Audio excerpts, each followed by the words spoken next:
welcome to another Thoughts on Tech video.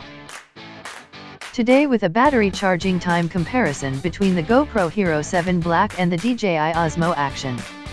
The batteries are charged in the respective camera, using the same USB-C charger capable of 5 volts with 3 amps. To log the charging process of each battery, I have used a USB power meter. In this graph we can see the charging process of the GoPro Hero 7 Black. The red line shows the current, voltage in blue and energy proportion in green. Let us start with the analysis. There is a first phase where the battery is charging faster, here marked in yellow. The battery is receiving between 1.1 and 1.2 amps during this step. This first phase ends when the battery is about 74% charged in the GoPro Hero 7 Black. Now the current starts to drop, and the battery charges slowly.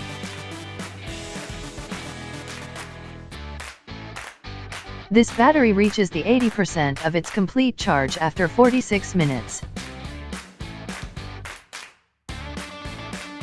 As you may see, the charging process was 100% complete after 1 hour 36 minutes and 50 seconds on the GoPro. This is the chart for the DJI Osmo Action. Again here red curve for current, blue for voltage and green for energy proportion.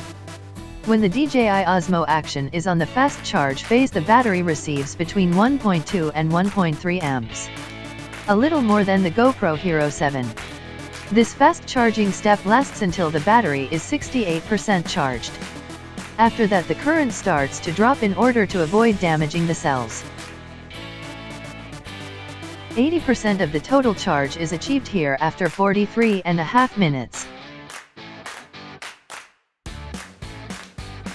And finally it took the DJI a total of 1 hour 23 minutes and 50 seconds to completely charge its battery. The DJI Osmo took 13 minutes less to charge the battery, which can be explained by the slightly higher current during the whole charging process.